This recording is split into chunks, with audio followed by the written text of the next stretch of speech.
अस्सलाम वालेकुम स्टूडेंट्स।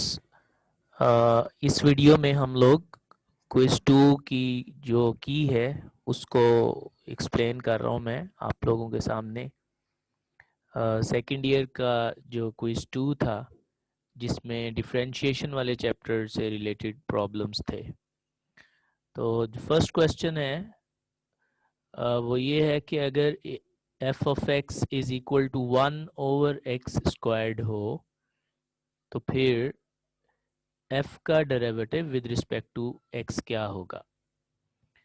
तो इस क्वेश्चन को सॉल्व करने के लिए हम 1/x² को x⁻⁻² लिख सकते हैं और फिर पावर रूल अप्लाई करते हुए इस फंक्शन की डिफरेंशिएशन कर सकते हैं।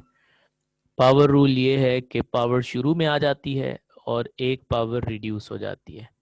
तो अगर पावर शुरू में आएगी तो ये और एक पावर रिड्यूस होगी तो फंक्शन का जो डेरिवेटिव है वो हो जाएगा -2x⁻³ जिसे हम पॉजिटिव एक्सपोनेंट की फॉर्म में अगर लिखना चाहें तो -2/x³ लिख सकते हैं। इस तरह क्वेश्चन 1 की करेक्ट ऑप्शन बनेगी ऑप्शन बी। इसी तरह क्वेश्चन 2 में एक फंक्शन दिया गया था y which was equal to x² + 1 whole divided by x और dy/dx हमसे पूछा गया था कि क्या आएगा। तो y का डेरिवेटिव लेने से पहले अगर हम इस पार्ट को सिंप्लीफाई कर लें यानी x कॉमन ले लें न्यूमरेटर में से और डिनोमिनेटर वाले x से कैंसिल कर दें तो y बहुत ही शॉर्ट सा एक सिंपल सा फंक्शन बन जाता है which is equal to x+1। तो अब अगर हम y का डेरिवेटिव लें तो x का डेरिवेटिव 1 और 1 का डेरिवेटिव 0 और इस तरह dy/dx का आंसर आ जाएगा 1 और क्वेश्चन 2 की करेक्ट ऑप्शन होगी ऑप्शन ए। क्वेश्चन 3 में लिखा है कि a function f is defined parametrically as x is equal to t², y is equal to t। Parametric functions वो होते हैं जिनमें x और y डायरेक्टली कनेक्ट होने की बजाय कोई और पैरामीटर होता है जिस के x उस पैरामीटर का फंक्शन होता है और y भी उसी पैरामीटर का फंक्शन होता है। तो इस तरह की फॉर्म को हम parametric form of a function कहते हैं। तो पैरामीट्रिक फॉर्म में अगर फंक्शन दिया गया हो और हमें dy/dx फाइंड करना हो तो हम चेन रूल अप्लाई करते हुए dy/dx की वैल्यू फाइंड कर सकते हैं।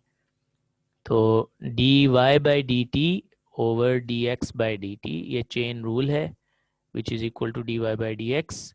अब y का डेरिवेटिव t के लिहाज से यहाँ से हम देख सकते हैं y is equal to t है तो dy/dt 1 हो जाएगा। इसी तरह dx/dt 2t होगा। पावर रूल अप्लाई करेंगे तो dy/dt 1 और dx/dt 2t। तो इस तरह आंसर आएगा dy/dt x का 1/2t और करेक्ट ऑप्शन होगी ऑप्शन ए।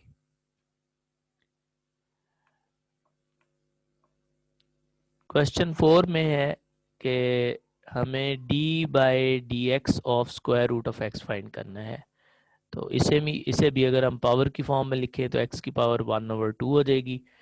पावर स्टार्ट में आएगी और एक पावर रिड्यूस होगी और इस तरह ये 1/2 x⁻⁻1/2 होगा जिसे हम पॉजिटिव पावर की फॉर्म में लिखेंगे और फिर इसको 1/2 को दोबारा स्क्वायर रूट में चेंज करेंगे तो ये आंसर आ जाएगा 1/2 स्क्वायर रूट ऑफ x। इस तरह इस क्वेश्चन की जो करेक्ट ऑप्शन होगी वो ऑप्शन सी होगी। Question 5 if y is equal to x² + 1 then dy/dx is equal to. तो इसमें भी पावर रूल अप्लाई होगा टू स्टार्ट में आ जाएगा, एक पावर कम हो जाएगी 2x और 1 का डेरिवेटिव 0, तो इस तरह इसका आंसर होगा 2x और करेक्ट ऑप्शन होगी option D. Question 6, if f of x is equal to x over x plus 1 then f dash x is equal to, तो यहाँ पे f का हमें डेरिवेटिव फाइंड करना है। ये फंक्शन चूँकि रैशनल एक्सप्रेशन है, फ्रैक्शन की फॉर्म में है, तो इसलिए इस पे हमें चेन रूल अप्लाई करना पड़ेगा, सॉरी कोशेंट रूल अप्लाई करना पड़ेगा। कोशेंट रूल के मुताबिक हमें पहले न्यूमरेटर का डेरिवेटिव लेना है और उसके साथ डिनोमिनेटर वाला फंक्शन लिखना है, फिर माइनस डिनोमिनेटर वाले फंक्शन का डेरिवेटिव इनटू न्यूमरेटर वाला फंक्शन और डिवाइडेड बाय डिनोमिनेटर वाले फंक्शन का स्क्वायर।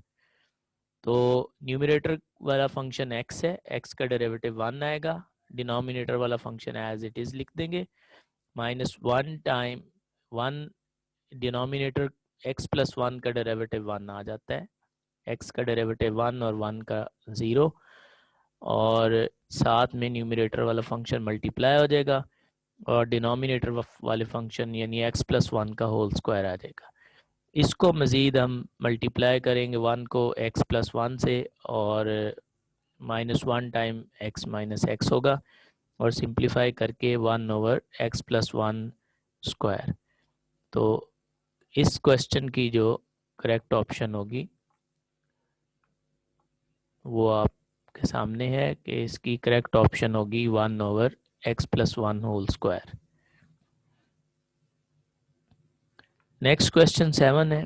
क्वेश्चन 7 में है कि अगर y f ऑफ u हो और u f ऑफ x हो तो dy बाई डी एक्स क्या होगा। तो इसमें भी बेसिकली चेन रूल के बारे में आपसे पूछा गया है। तो dy by D you find करेंगे और D you by D x find करेंगे और उनका जब प्रोडक्ट लेंगे तो dy बाई डी एक्स आ जाएगा। तो dy by D you into D you by D x, ये इसकी करेक्ट ऑप्शन बनती है ऑप्शन सी। क्वेश्चन 8 है, if f of x is equal to 2x minus 1 then f dash 1 is equal to.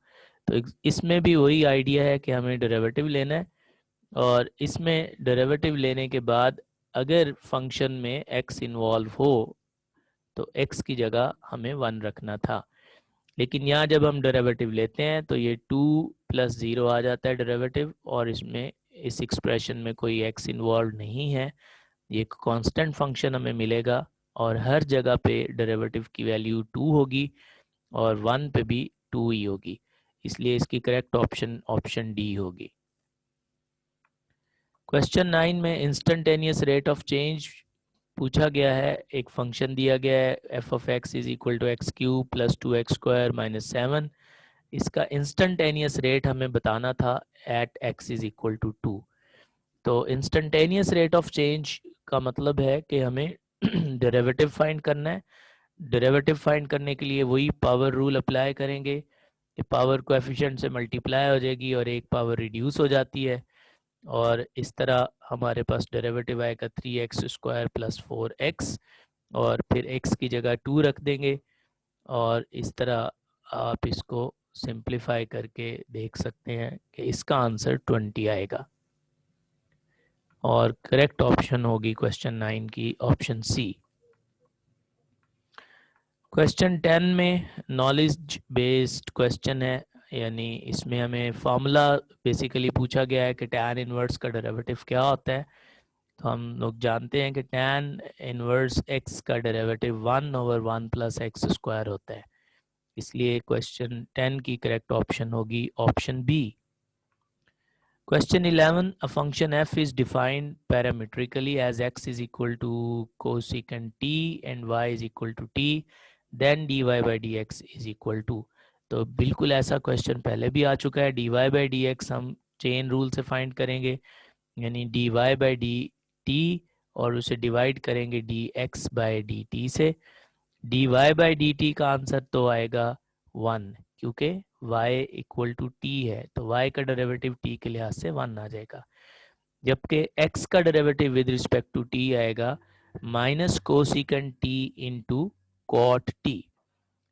Cosecant का derivative होता है minus cosecant T into cot T.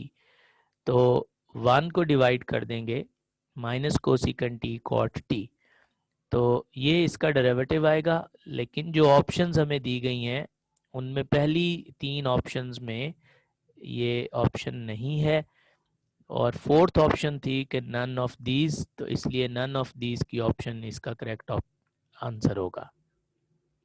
Question 12 है D Y by D X of hyperbolic tan x is equal to, यानी hyperbolic tan x का derivative find करने को कहा गया है। हम लोग जानते हैं कि हाइपरबोलिक फंक्शंस के डेरिवेटिव भी सिंपल ऑर्डिनरी ट्रिग्नोमेट्रिक फंक्शंस के डेरिवेटिव की तरह ही होते हैं।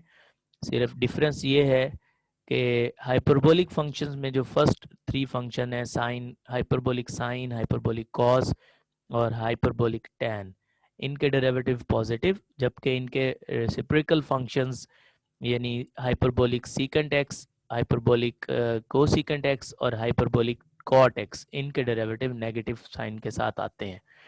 तो इस तरह हाइपरबोलिक टैन एक्स का derivative hyperbolic secant square X होगा और करेक्ट ऑप्शन होगी ऑप्शन ए। क्वेश्चन 13 में फंक्शन दिया हुआ है e raise to power sine x और इसका डेरिवेटिव फाइंड करने को कहा गया है। तो e raise to power sine x का डेरिवेटिव e raise to power sine x into derivative of sine x आएगा। इसमें भी चेन रूल अप्लाई हो रहा है।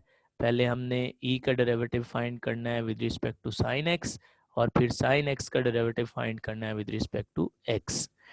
तो e to the power sine x का derivative with respect to sine x, तो e to the power sine x आएगा, जबकि साइन एक्स का डेरिवेटिव कॉज एक्स आएगा। और इस तरह फाइनल रिजल्ट आएगा हमारे पास cos x into e to the power sine x, और करेक्ट ऑप्शन होगी ऑप्शन सी।